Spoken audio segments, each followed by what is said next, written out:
ebia ukita 1 cedi obetimi ato correction paper nti na sesi amoye no kwansi udi tumu a ebe dede dede a wani egu ase. Following announcements by the Bank of Ghana that the 1 cedi and 2 cedi notes be phased out and replaced with coins, I have come to interact with the very people who will be using these currencies. The market women, the taxi drivers, the trotro drivers, as well as people who are shopping in the market of Medina.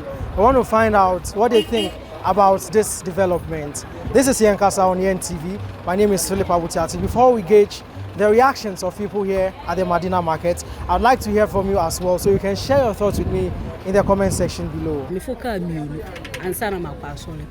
Inti eja mikita nkwala nso. Ebia menya bisika 20 Ghana bia misi o mede kwa asore. Na se sike so kwensa. Nkwale ya he na mede be mo. Ubeyi lole fe wo. Ebia ukita 1 cedi obetimi ato correction paper nti. Na se si amoye no kwansi udi tumu a ebe dede dede a wani egu ase. Nti no kwan ni saa ne de ebe de mpo so obekwa aso. Ebise ja 1 cedi ni 2 cedi ni de empire ho. Na mbekọ asore na makoto 5 cedi 10 cedi. Bi be fie nti ene de empenifo no msanju ubi.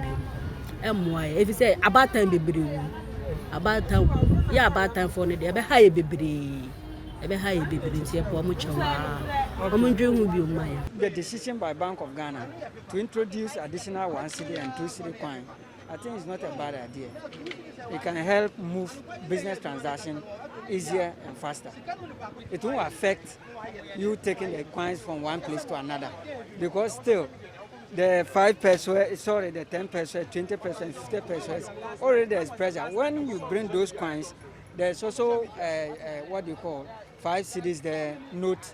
There's also 10 cedis, 20 cedis, and 50 cedis, 100 cedis, 200 cedis. And I think if you want to change, you can exchange with those notes that are in the system. Paper nanga no hwe system no nche. Ana wo use nso a se na ya bi mu muamu no ne yi nti no.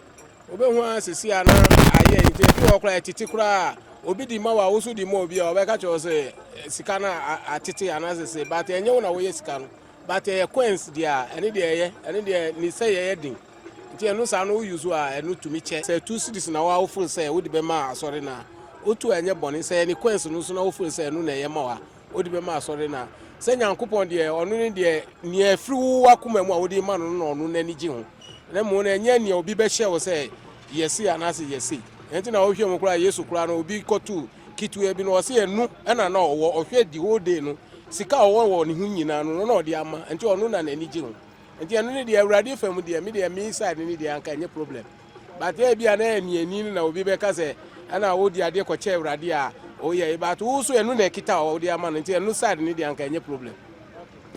Paper no de enyira antem coins ni de unya kita pa etumi firi unsato enti paper ni de ebua pa 1 cedi paper no ebua se kita de ebua ye coins ni de embua ye kakra pe wo renya fipe eto wonsem a hu biom coins ni de embua ye because sometimes say passenger man ska ana woman no coins a wonpe o say I don't tell woman coins the coins ni de omo de bad e be how ye monja paper no you use this because coins no ultimate fa coins akoye says ultimate fa coins ade mamet ozi wapon no osa coins mamet say ne sika da be anya possible nti esra mo abe ya paper no mo man nda osa na use kakra sa nso me adwunchere no yenja ni said etia why now 1 cedi need 2 cedi no paper paper no wo sasa na ebua ye enu mo ye what ya say kwasi di kasa dosu che paper na be sida na edi be kofie ye kotokumbe be bi obefo krofo be hu say kwasi wo botom na wa ya ne akoji wonsem ati enu mo ye why so mo ye no kwasi paper kwa why mezem mano ade omode ye na enyan kwensi na omote kwensi oboto omeka say bema we owo sika dodo enso na uni 1000 for maybe 20 pesos 1 cedi na okita wo ubotom nti kwensi na ode ba ne de yempe o ma ye papers